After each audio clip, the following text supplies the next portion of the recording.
pessoal.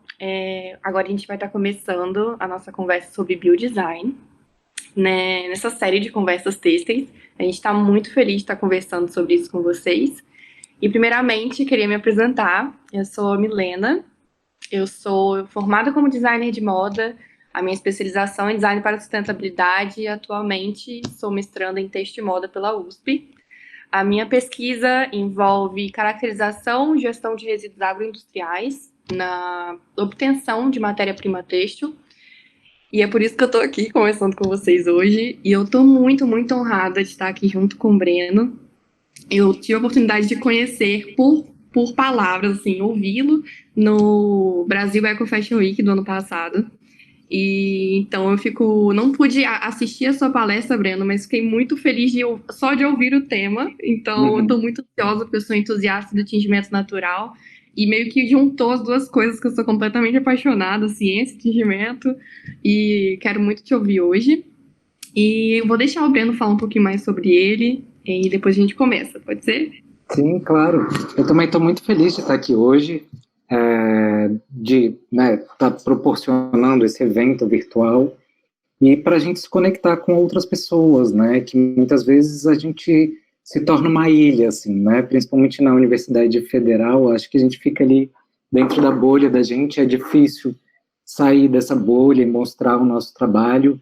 E é algo que eu tenho tentado cada vez mais, assim, sabe? Levar a informação para a maior quantidade de pessoas que tenham qualquer interesse, né, sobre moda e que perpassam várias questões, né, de política, de economia, e a gente tem que acabar com esse preconceito, né, de que a moda é fazer roupas.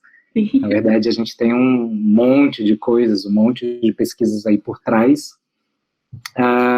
Eu sou formado, né, em biologia e em desenho industrial, e isso me possibilitou esse trânsito, né, entre as áreas de uma forma um pouco mais confortável, isso é inegável, assim, mas claro que, como qualquer coisa que a gente começa a fazer diferente ou nova, a gente vai atrás de fontes de pesquisa, enfim, né, tenta se estruturar para começar a desenvolver alguma coisa diferente, mas como a gente tem pouca, né, bibliografia sobre isso, acho que a gente acaba escrevendo, né, mais para artigo e tal.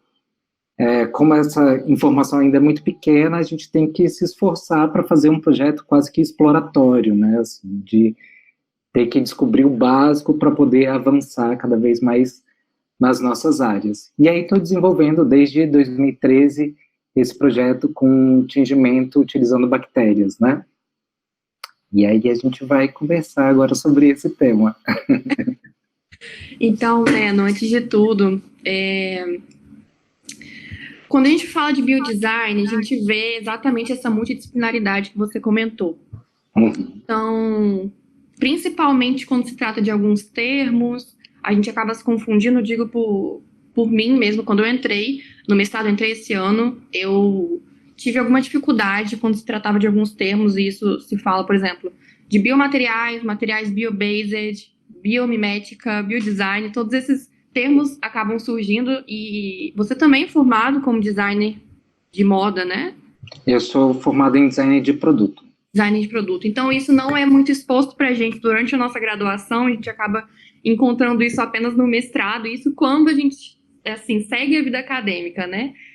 Então, eu queria que você esclarecesse inicialmente alguns desses termos que são preliminares para a gente discutir sobre esse assunto. Por exemplo, a biomimética foi o primeiro termo dentro do biodesign que apareceu para mim e que foi o que até me inspirou a fazer minha pesquisa. E essa diferença de biomateriais para biobased é uma questão que eu estou vivendo agora na minha pesquisa, que envolve essa caracterização de resíduos, né, agroindustriais, que anteriormente eu denominava como biomateriais, e eu descobri que eram biomateriais, envolvia apenas a medicina. Então, tudo isso acaba confundindo a gente quando se trata. Então, agora a minha pesquisa é sobre materiais biobased. Então, eu acho que essas definições não devem nos limitar, mas assim, contribuir mesmo para esse estudo, para quem tem interesse ou para quem já está atuando. Então, eu queria ouvir para você o que é o biodesign para você e alguns termos que envolvem esse universo, assim, um panorama aí, porque eu sei que é muito amplo, mas um panorama para gente. Sim. Desde que eu comecei, né, a pesquisar nessa área, eu conseguia visualizar claramente essa dificuldade, né, de denominar, de traçar o que é cada uma das coisas, assim, porque a gente tem essa mania de botar um nome para a coisa, né? E aí, como você falou, acho que as pesquisas de biomimética, elas são bem antigas, né? A biomimética, ela surgiu nos anos 50, e aí, por isso, talvez seja o termo que a gente mais conhece, né?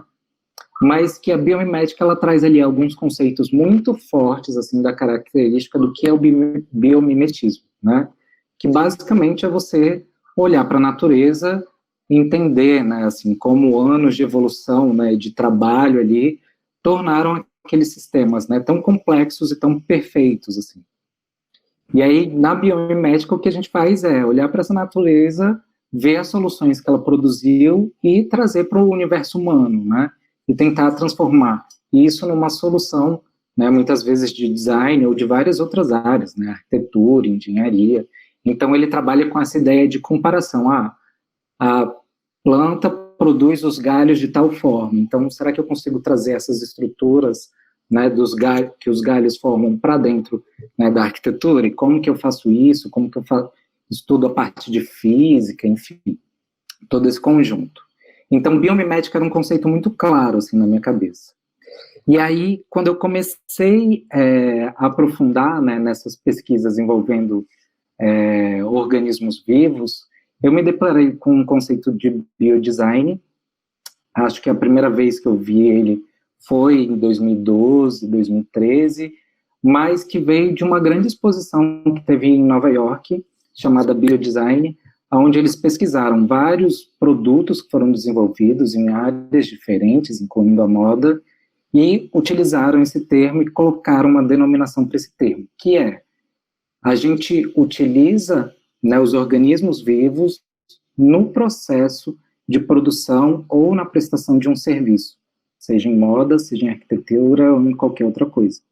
Então, quando a gente fala, né, no biodesign, a gente de fato está utilizando o organismo vivo no processo, né, ou no produto final, né? Tem alguns projetos que você tem de fato ali o organismo vivo no produto final. Mas isso já acontecia, né, há muito tempo. Se a gente pensar na produção de seda, você tem um organismo vivo que é utilizado para produzir um fio, né? Então, era um conceito que a gente já estava familiarizado, só não tinha esse nome. Mas sempre lembrar disso, que a gente está fazendo a utilização de um organismo vivo aí no processo. Certo, eu até nas pesquisas que envolvem biodesign vi o nome para o design vivo. Seria essa terminação que a gente poderia utilizar também, o design Com certeza, com certeza. E numa ideia assim meio utópica, sabe, de você produzir o produto no início e esse produto ele vai amadurecer, ele vai crescer, ele vai dar frutos. Então, é só você dar o start que o organismo ele consegue fazer o resto, né, pra gente. Essa era até uma das perguntas que eu ia deixar para o final, mas já que você entrou nesse assunto que veio à mente, quando a gente fala de biodesign, a minha grande questão até pessoal é que envolve se é uma prática que ela é projetual ou se é uma prática que ela pode ser inserida. Se é algo, por exemplo, como se pode ser feita através, com uma finalidade de produto ou não. Então, é uma prática que a gente pode utilizar, agora numa linguagem, vamos supor assim, de artigo, né, acadêmico. A gente pode utilizar como um método, ela é projetual ou é algo que faz parte de um processo, entende? Ficou claro? Entendo. Ficou claro. O que eu percebo é que a maioria, assim, das pessoas que desenvolvem, né, projetos na área de biodesign, elas têm esse projeto experimental. Então, ele vai acontecendo. Por mais que a gente queira, sabe, traçar uma metodologia mais específica, depende muito do organismo que você está trabalhando, né? Quais são as outras matérias-primas que estão ali envolvidas, qual que é a finalidade do projeto. Então, traçar essa metodologia específica, como a gente tem as metodologias tradicionais de design, eu acho muito complicado, né? Durante o doutorado que eu fiz, foi justamente tentar tornar, né, isso um método. Então, o meu projeto de design foi criar essa metodologia, mas de utilização especificamente de micro-organismos dentro da moda, do design, da arte.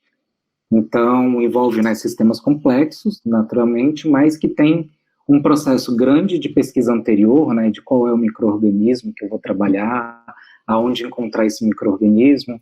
Então, durante a tese, eu fui tentando viabilizar esses caminhos para que outras pessoas, né, que gostam dessa área ou que queiram criar projetos, que elas consigam.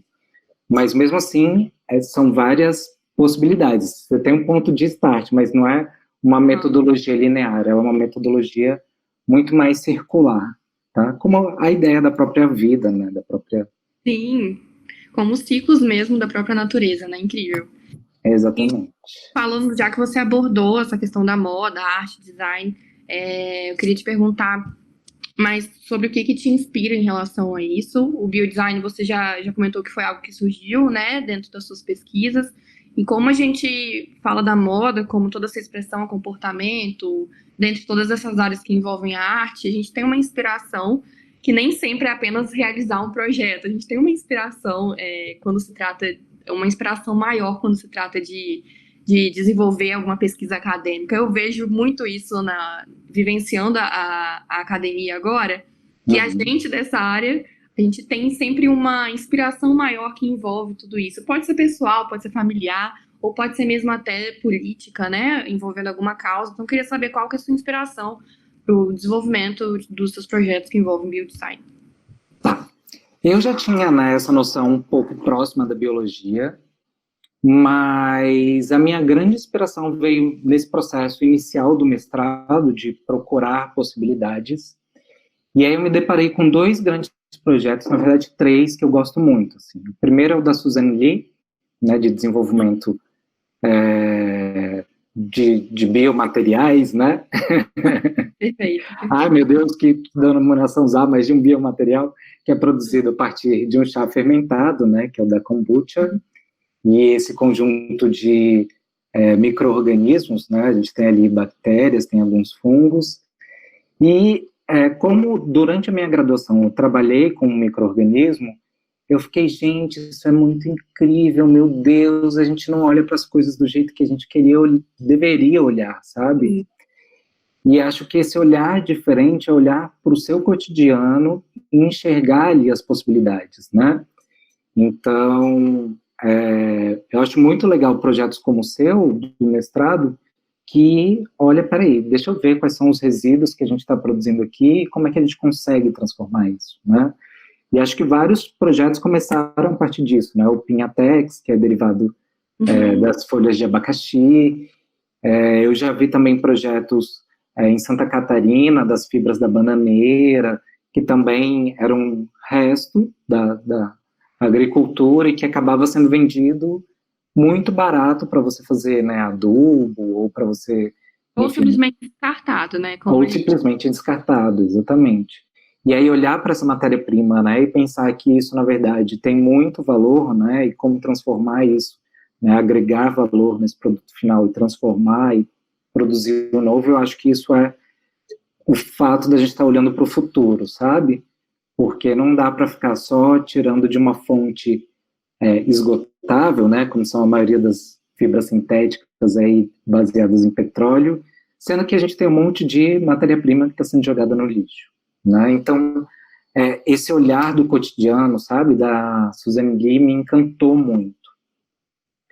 O segundo projeto que eu fiquei também encantado e que fazia muito tempo que já existe, na verdade, é um projeto australiano chamado Victimless Leather, que é um pequeno casaquinho que é feito a partir de células de rato, né, coletadas em laboratório, e aí é todo um experimento controlado, mas que eles criam uma base para esse casaquinho, colocam ali as células, e essas células vão crescendo ao redor dessa base, se transformando nesse casaco de tecido vivo.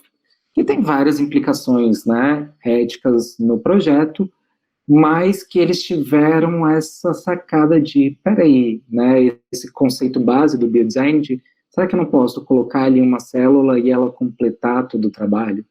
Né? Assim como eles estão fazendo agora couro,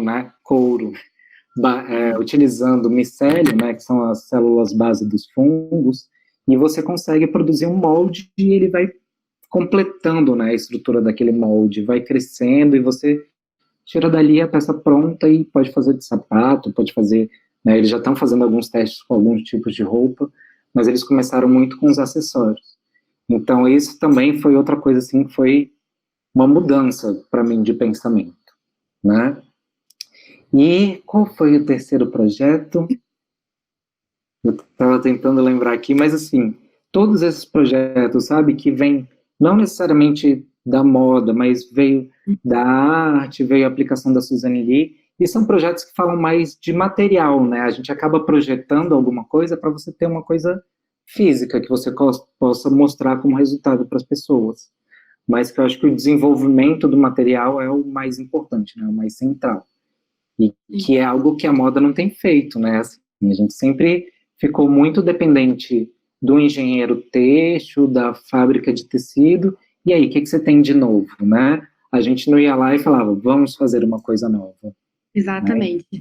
E interessante você falar sobre isso, da sua inspiração com a Suzana ali, que eu sou capixaba, sou do Espírito Santo, estou aqui, inclusive, passando a quarentena, e na graduação mesmo, o primeiro evento de moda que eu fui grande foi o Brasil Eco Fashion Week, em 2017, primeira edição, e foi lá que eu tive a oportunidade de ter o contato pela primeira vez com materiais que não fossem desenvolvidos de forma convencional. E foi quando eu vi, eu tenho a foto até hoje, o kombucha, e numa palestra que envolvia biodesign, envolvia outros assuntos de economia, e tudo isso, a primeira vez que eu tive esse contato, que foi a minha primeira inspiração. Quando eu vi aquilo, foi, meu Deus do céu, materiais. Como eu nunca soube disso na minha faculdade, na época eu estava me formando como designer de moda. E aí, atualmente, a minha pesquisa envolve exatamente materiais e processos têxteis. Então, por isso que eu acho tão importante essa conversa que a gente está tendo, né? Até para inspirar outros profissionais que queiram seguir a vida acadêmica ou outra área que envolva isso, né? Porque são muitas pessoas envolvidas, né? E eu pude perceber isso apenas no mestrado. Na pós não consegui, no mestrado que a gente vê laboratórios, que a gente vê muitas pessoas, biólogos. Recentemente, em janeiro, eu participei de um congresso que era de engenharia civil, que foi muito louco, era exatamente materiais não convencionais, e isso foi na USP de Pirassununga, e a gente teve contato com, por exemplo, as fibras de celulose para fazer fibrocimento, e tudo aquilo me inspirou muito. Lá eu pude conhecer mais sobre o abacaxi, fibra do abacaxi. Então, a inspiração ela vem de todos os lugares. Eu acho isso muito interessante, tudo que você falou, realmente concordo 100%. A inspiração vem de todos os lugares. Num seminário de engenharia, que eu não sabia fazer conta nenhuma, que eu tive que fazer. Engenharia civil, a gente estava ali se interrelacionando, né? A gente estava fazendo ali uma correlação que era em prol aí de um novo ciclo sistêmico para esses materiais que não são convencionais e não são abordados e muito utilizados, mas que a gente precisa, e uma questão de urgência, a gente vai acabando entrando em outros temas, mas voltando para o biodesign, que o biodesign tem propagado a necessidade de inserir esses materiais. Acho isso muito interessante. Então, adorei saber da sua inspiração. Eu acho que vai uma questão muito pessoal envolvida também, tem uma questão meio que ativista envolvida, de certa forma, porque foi através disso que muita coisa na minha vida mudou, por exemplo, pensamentos e atitudes em relação à mudança de hábitos mesmo. Eu vejo que a moda, eu sou super agradecida, foi a moda que me trouxe isso e a moda que fez o papel de me conscientizar em relação a várias coisas. Então, esse projeto que você desenvolve é muito interessante, eu admiro muito. E a gente vem ao fato de eu querer saber mais sobre o seu projeto. Como eu disse, eu ouvi falar, eu vi que tinha a sua oficina no Brasil Eco Fashion Week, mas eu não pude participar. Então, só fiquei ouvindo e me alimentando pelas redes sociais e tudo. Então, eu queria saber mais sobre o seu projeto mesmo, como ele funciona, como ele surgiu, como ele está agora, e quais são os seus planos futuros. Certo. Então, o projeto se chama BioStudio, ele surgiu em 2013, né, na época do mestrado, e a proposta inicial, na verdade, assim que eu entrei, acho que assim como você que tinha pouca informação, né, imagina eu que era formado em design de produto, então tinha várias coisas da área têxtil que não chegavam até a mim, assim, e eu tive que começar a me dedicar um pouco mais. E aí, eu entrei com um projeto de figurino, no mestrado, e meu orientador olhou para mim e falou, não, o Christos foi, assim, uma pessoa muito visionária, né, Hoje em dia ele trabalha mais com arte do que com design, mas ele é formado em design também. E ele falou, Breno, eu acho que o negócio e acho que o futuro, o seu pensamento tem que ir para unir design e biologia. Eu acho que você tem, né, aí um arcabouço legal e que você pode desenvolver novas propostas para sua área, que é uma área que até então era muito da produção, né? E aí eu comecei a investigar, encontrei, né, me deparei com a Suzane Lee e tal, e tinha um fator, assim, que era o que então, dentro disso tudo, dentro desse universo, né, da biologia com design e da moda, qual que vai ser o meu foco? O que eu quero mudar, né? E aí comecei a ler a literatura que a gente tem, que é pequena, mas que existe, sobre moda e sustentabilidade. E aí sempre tem os processos, né? Desde a extração da matéria-prima, o processamento dessa matéria, como é que ela chega na indústria, venda, pós. E dentro desse ciclo inteiro, tinha uma coisa que me incomodava, que era a questão do tingimento. Assim. Tanto pelo processo, né, ser super agressivo, a fonte, né, da maioria dos nossos corantes hoje em dia é da indústria petroquímica, e eu via que estava nascendo ali, né, algumas pessoas que estavam fazendo de atingimento natural, ainda era uma coisa meio Haribo, a Flávia Aranha estava bem no comecinho, então eu falei, acho que esse caminho pode ser um caminho legal. E eu lembrava, na época do laboratório, de ver várias plaquinhas, né, de bactéria com bactérias que tinham cores diferentes. Uma vermelha, outra amarela, outra mais escura, e fiquei me perguntando se essa produção desse pigmento, né, pela bactéria, se a gente poderia extrair esse pigmento e utilizar ele na indústria têxtil, né, basicamente para atingir tecido. Fui atrás de referências, não encontrava nada, e anos depois é que eu encontrei uma referência do Margiela, de uma apresentação que ele fez, onde ele colocou uma roupa no manequim, colocou ali o meio de cultura das bactérias e colocou algumas bactérias e elas iam crescendo em cima dessa roupa. Anos depois de eu terminar o próprio mestrado. Mas você vê que já tinha ali uma semente plantada, né? Que se alguém tivesse olhado para aquilo de uma maneira diferente, já poderia ter dado mais fôlego, né? Para essa pesquisa já há muito mais tempo. E aí fiz essa proposta de fazer tingimentos, mas eu tinha um grande problema, que era encontrar essa bactéria. E aí comecei a ligar para os meus amigos biólogos. E aí, você tem, você não tem? Viver uma bactéria. Estou precisando de uma bactéria para atingir tecido. E aí, quando você fala isso para os biólogos, a maioria dos biólogos ficam assim. E eu consegui, né, através da Glaucia Lima, que é a professora hoje em dia na Universidade Federal de Pernambuco, ela falou que tinha uma actinobactéria que não era patogênica e que tinha cores diferentes. Então foi o meu assim, meu Deus, cores, várias cores, como assim? Me manda foto disso. E aí ela começou a reativar, essas bactérias ficam guardadas num banco, né? Lá dentro da UFPE. São bactérias que eles procuram mesmo em solo, em água, em vários ambientes diferentes, fazem ali uma triagem e tentam caracterizar minimamente esses micro-organismos.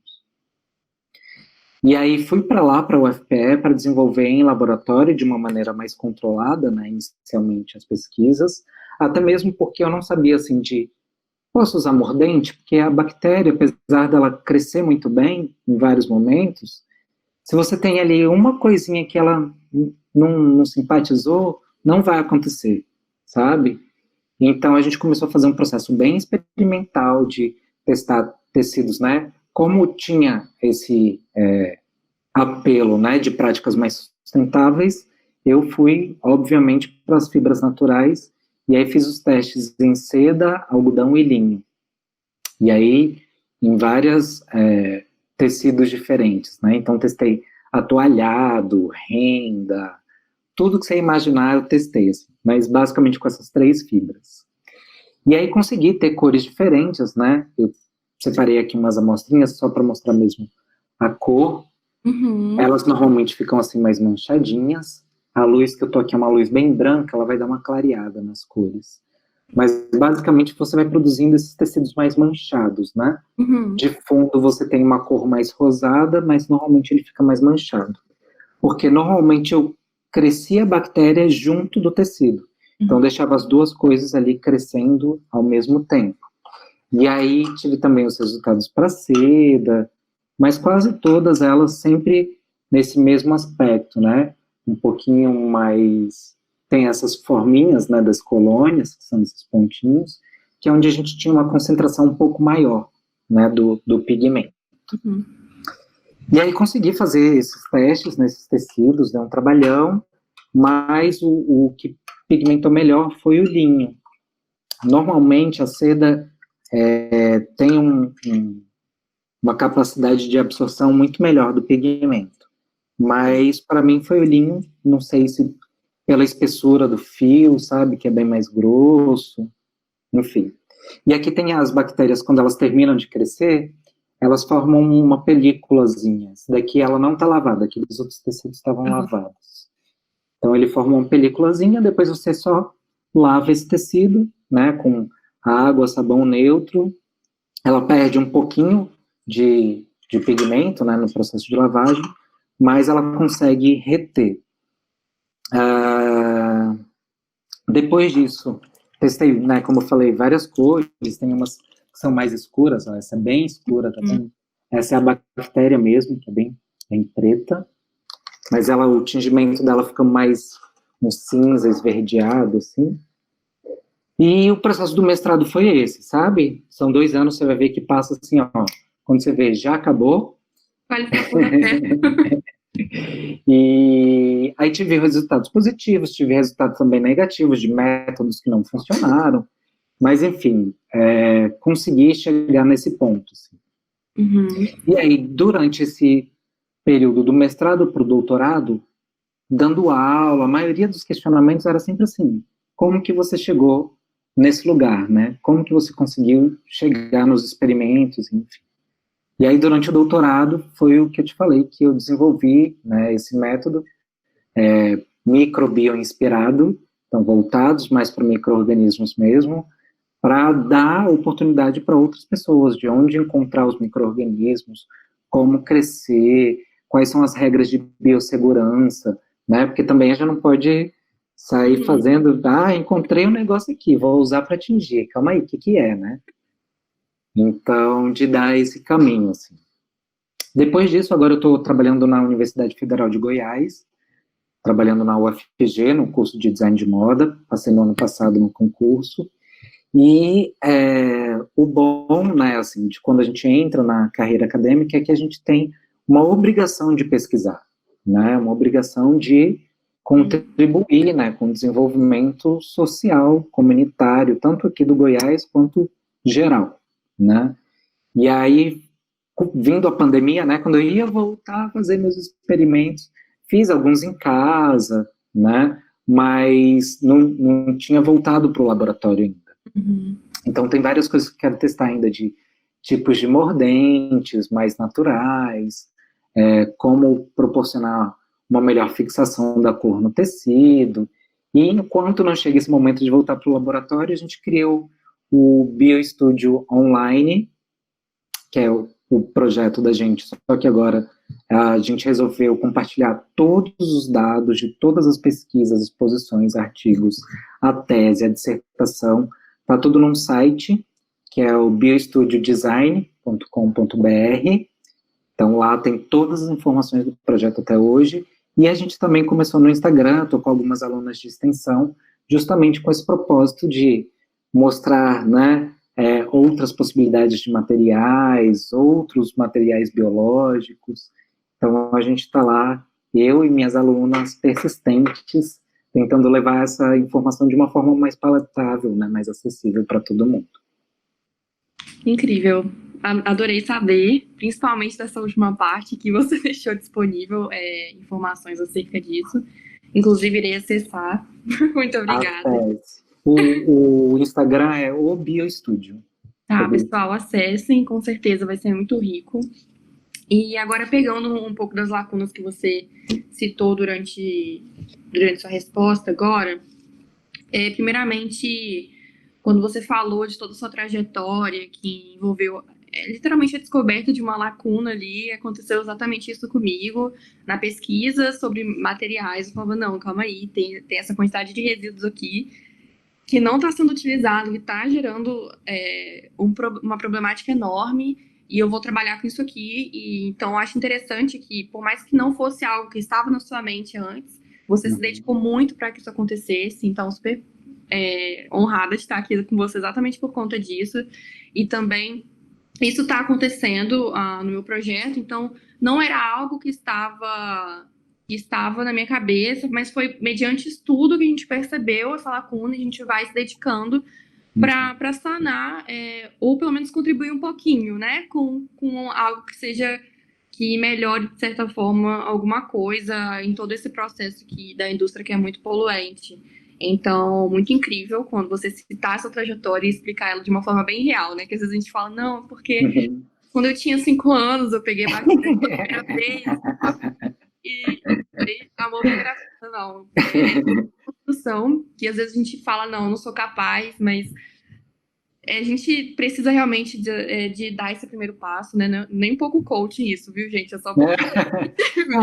não, é um estímulo à pesquisa, né? Assim, essa é a importância da pesquisa. Exatamente. Né? E outra questão que envolve o que você falou é em relação aos métodos. Eu sei que provavelmente é algo que envolve patente, né? Tudo que você trabalhou para mim é muito original, mas queria que você falasse um pouquinho sobre os métodos que envolveram, não especificamente, mas mais no geralzão, né? Porque eu sei que é muita coisa, mas os métodos que passaram na sua mente, alguns dos testes.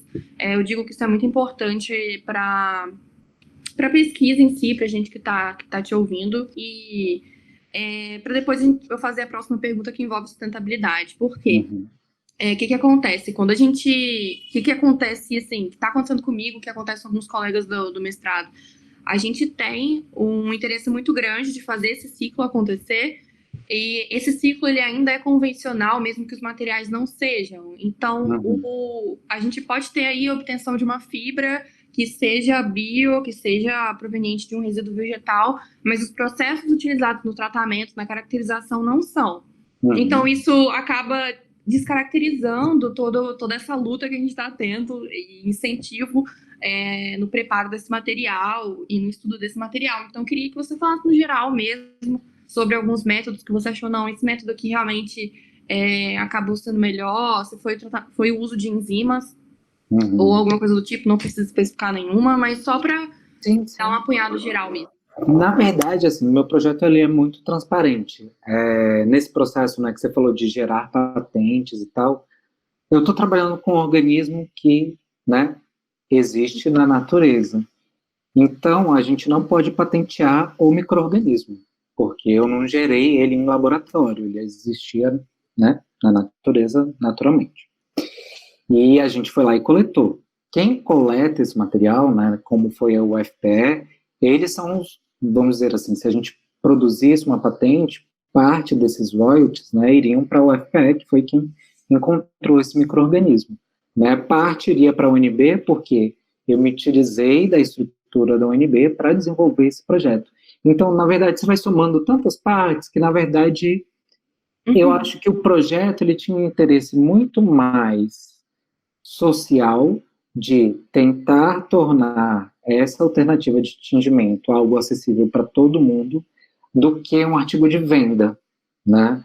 E aí as pessoas sempre me enfrentavam, assim, né? Enfrentavam não, discutiam por que você não torna esse processo um processo industrial, né? Porque acho que dessa maneira que você vai resolver a sua proposta, né? E, na verdade, já existem grupos muito maiores, assim, né, do que o meu de pesquisa, que está fazendo isso hoje em dia. Né? Tem uma indústria na França, um grupo de pesquisa, são mais de 30 pesquisadores, entre engenheiros químicos, biólogos, designers de moda, um grupo imenso, que já está transformando geneticamente uma bactéria para produzir o pigmento numa quantidade muito maior do que a minha produz. Então, estão com esse foco de trazer isso para a produção industrial, e acho que em breve eles dizem que eles já fazem isso industrialmente, mas não num volume tão grande. Então, acho que em breve isso já vai acontecer. E a minha proposta era muito mais de, olha, toma aqui uma bactéria, essa daqui, bonitinha, você vai colocar ela para crescer em água, farelo de aveia, mexer ela ali de vez em quando, ela vai começar a produzir um pigmento e você vai conseguir tintir a sua própria roupa. Né? Então, acho que a minha intenção era muito mais nesse envolvimento da pessoa no processo. Né? Porque quando você já compra um tecido tingido e manda fazer uma roupa, você até gosta da roupa. Mas quando você está ali vinculado, você transforma, né, aquele produto em um produto vivo e que você tem um carinho, porque, né, você teve ali em todas as etapas. Então, acho que essa era muito mais a minha proposta, assim. E na questão que você falou, né, especificamente, às vezes a gente acaba tendo que usar um produto ou outro que não é sustentável, né, eu me surpreendi muito, assim, com essa bactéria e com esse experimento, por quê? Acho que um dos problemas, né, além do corante de origem da indústria petroquímica, é a questão da a utilização gigantesca de água para você fazer esse tingimento e você ter que aquecer, né, dependendo do tipo de fibra, mas algodão você vai aquecer pelo menos a 60 graus. Enquanto essa bactéria, ela cresce aí a 30, 32 graus, então não é uma temperatura muito alta, e você só coloca água uma vez. Né? Então, todo o tingimento ele é feito com uma quantidade mínima de água, que é a quantidade que a bactéria precisa para viver. Né? E todo esse processo depois, né, como ela é uma bactéria de solo, eu poderia fazer esse descarte de solo, no solo, mas imagina que numa quantidade muito grande isso seria inviável, então eu tenho só que esterilizar esse material antes de descartar, porque no final das contas ele é só matéria orgânica. Né? Então, acho que isso foi o mais surpreendente assim, no processo inteiro, porque eu não tive que adicionar outros elementos. É incrível, até por ser, como eu comentei, uma entusiasta do tingimento natural, essas perguntas acabam surgindo mesmo. Ah, mas o tingimento natural, como é que você vai fazer isso para uma forma industrial e tal? E você fica... E acontece que a gente acaba levando, tem um ecologista que eu gosto muito que fala sobre isso, que é o David York, a gente acaba olhando para esses processos com a mesma maneira de sempre, sendo que são processos completamente diferentes. Então a gente acaba normalizando eles, colocando eles numa caixinha, sendo que eles são diferentes e exigem propriedades diferentes. Então, muito interessante que você comentou sobre essa perspectiva social, é bem legal mesmo, e eu vejo muito isso no tingimento natural, sei que é diferente, né?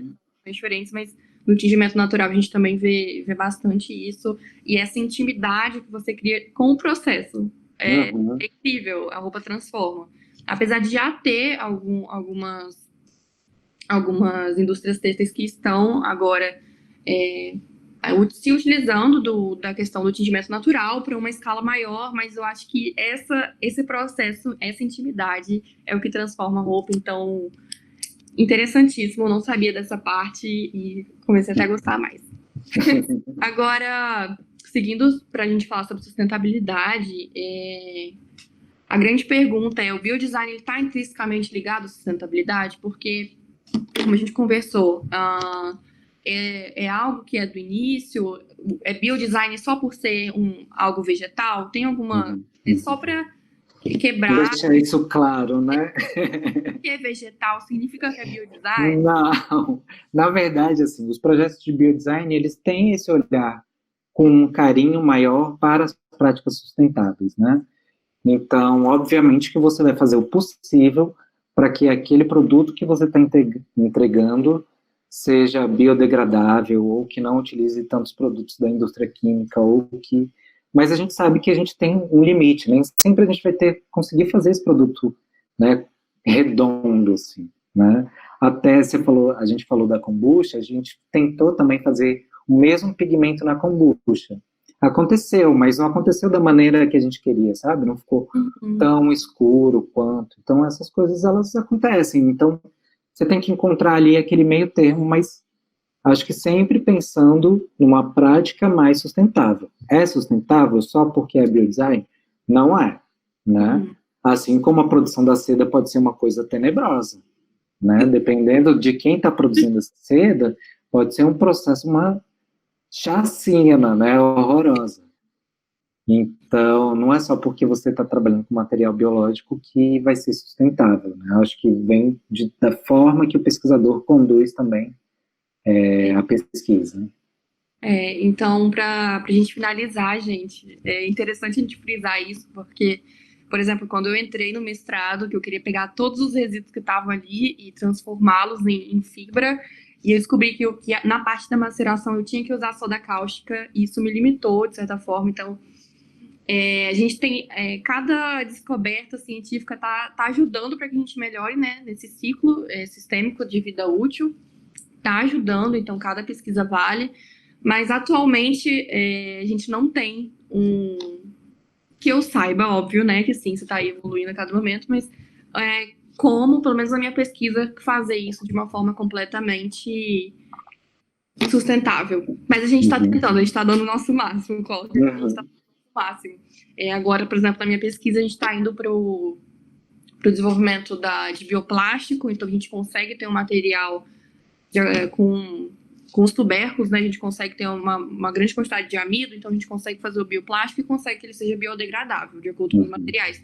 Então já é um avanço, mas se eu fosse talvez fazer outro processo, eu não conseguiria, então a gente está no caminho, não é? É isso mesmo, e é juntar, né, pesquisas também. Existem, por exemplo, bactérias que conseguem degradar petróleo, né, quando você tem algum derramamento no mar e tal. Então, acho que juntando essas coisas, às vezes, né, será que a gente também consegue um micro-organismo que auxilie nesse processo, né? Então, acho que isso aqui que a gente está fazendo é super importante para a gente ter essas outras ideias, né? Sim, inclusive, quando você comentou do tingimento, eu estava fazendo uma pesquisa juntamente com o Luciano, estava até conversando com a Mônica, que faz mestrado juntamente comigo, a mesma orientadora, que é o tingimento com resíduo agroindustrial. Então, a gente já tem o resíduo agroindustrial para o bioetanol, a gente tem o resíduo agroindustrial como absorção de tingimento dos extratos têxteis, né, dos rios. A gente tem os resíduos com esse potencial, os materiais lignocelulósicos têm esse potencial muito forte. E agora a gente está vendo muito tingimento com esses resíduos. Então, você sabe se está atualizado em relação a isso? Pode falar dar uma palhinha sobre isso pra gente? Eu não estou muito inteirado, né? Nesse caminho eu ainda não fui. Acho que eu acabo ficando mais no material biológico mesmo, principalmente as bactérias. Mas, com certeza, assim, é uma possibilidade, né? Então tá estudando essa parte tem essa lacuna do tingimento com esses resíduos, né? Então está sendo super interessante. Práticas que envolvam tingimento, tá aí mais uma opção. Quem quiser pesquisar, passar pra gente alguma informação, tá recebendo. Então, para finalizar, Breno, muito obrigada, foi ótimo te ouvir. Eu queria que você desse indicação de livros, artigos, documentários. Eu acho que essa forma tátil e visual de a gente perceber o biodesign é muito importante, então eu queria muito que você desse indicações. Eu tenho 2 tipos de indicação, assim. O primeiro tipo de indicação são os eventos relacionados não apenas à moda, mas principalmente a materiais, né? Então, tem um congresso chamado Design e Materiais, que sempre tem várias pessoas de áreas diferentes, falando desde impressão 3D, enfim, né? Então, ir nesse evento, conhecer as pessoas, né? Criar essas pontes, acho muito importante, assim. Tem também um evento internacional, que normalmente acontece em Portugal, que é só voltado para materiais. Agora não está vindo exatamente o nome dele. Ano que vem? Mas você vai ano que vem? Mas como é o nome dele? Vegetais, é de fibras. IEFC, é alguma coisa assim, mas não sei se é o mesmo, é em Portugal, é o do Fagranem, né? Isso, exatamente. Que é maravilhoso, e aí você vê pesquisa da medicina. Eu já apresentei 2 vezes nele. Ai, arrasou. E aí você vê pesquisas da arquitetura, você vê gente fazendo prancha de surf com cânhamo, e aí você fica assim, meu Deus, eu quero fazer tudo também. Então é uma inspiração gigantesca, você fica ali imerso naquele ambiente, isso é muito legal. E a maioria dos pesquisadores são muito acessíveis, assim. Todos eles, mesmo quem vai apresentar masterclass e tal, você chega e fala, oi, tudo bem, eu sou um pesquisador da Universidade Federal de Goiás, você pode me dar o seu contato? E aí, começar a fazer essas pesquisas em conjunto, né? De livro, assim, o primeiro livro que eu comprei de biodesign, eu acho que é um dos poucos que existem sobre biodesign, de fato, é esse daqui, se chama Biodesign. Ele é uma bíblia gigante, Incrível. que é do William Myers. Ele tá para vender, não tem versão em português, né, só em inglês, mas ele basicamente vai mostrar vários projetos que fazem uso do conceito do biodesign, né, incluindo da Suzanne Lee e alguns outros da moda. Assim. E por último, assim, como amo os micro-organismos e eu acho que as pessoas, principalmente agora na pandemia, né, endemonizam muito a figura do micro-organismo, mas eles estão aqui há 5 bilhões de anos, sabe? Eles que são os donos desse planeta, eles estão em todos os lugares, eles estão desde os vulcões aos lugares mais inóspitos, assim, e talvez até em Vênus, né? Saiu essa semana Ah, sim. falando que existe a possibilidade. E aí, esse livro, ele mostra que os micro-organismos estão em todos os lugares e sem eles a gente não teria a saúde que a gente tem ou não viveria da maneira que a gente vive. Que é esse livrinho aqui, se chama Nós, os Micro-Organismos, em uma visão alargada da vida. Ele é um livro que não é só para biólogos, tá? Ele vai falar muito de questões biológicas, mas ele consegue te conectar a várias coisas muito simples do nosso dia a dia e da gente se entendendo como um ecossistema e da importância, né, desses micro-organismos para a nossa vida e para que ela continue existindo. Então, vale muito como uma fonte de inspiração, assim, para olhar para os micro-organismos. Quando você falou de eventos, inclusive as suas lives, né? Vi que você está participando de algumas, então sempre muito válido. E eu acho interessante também alguns cursos online que estão acontecendo. Inclusive, o próprio Senai CETIC, eu vi que você participou de uma palestra com eles. Há pouco tempo, acho que 2 semanas atrás, teve um mini curso de biotecnologia e nanotecnologia que eu pude participar, era gratuito, era tipo 4 horas aqui no Meet, e foi incrível. E também o próprio Senai CETIC está com alguns cursos gratuitos na plataforma, né? Eu vi que tem um de biodesign eu acho que o nome é Divaholic, alguma coisa assim, não sei. Mas tem. Divaholic. Isso. Não sei para dizer o certo, mas esses cursos online são muito bons também para a gente ter essa introdução, né? E depois a gente mandar ver. Uhum. No mais, Breno, alguma consideração final? Não, acho que é isso mesmo que você falou, assim, no Senai CETIC, né, eu trabalhei 2 anos no CETIC, o CETIC é uma instituição incrível, assim, que está muito voltada para pesquisa tecnológica, e eu acho que eles assumem, sabe, uma liderança, assim, de ter esse propósito mesmo, e da gente conseguir linkar essas coisas, né, tanto a parte de pesquisa quanto a parte de educação, você mesmo falou, né, pô, na época que eu estudava, eu nunca ouvi falar nesse tipo de material, né? Então, eu me vejo muitas vezes nesse lugar de professor como essa pessoa que precisa estar sempre atualizada para levar o máximo de informação, porque é isso que vai fazer com pessoas como você ou os nossos alunos, né, corram atrás dessa informação e consigam ajudar, né, a gente a produzir aí um futuro um pouquinho melhor.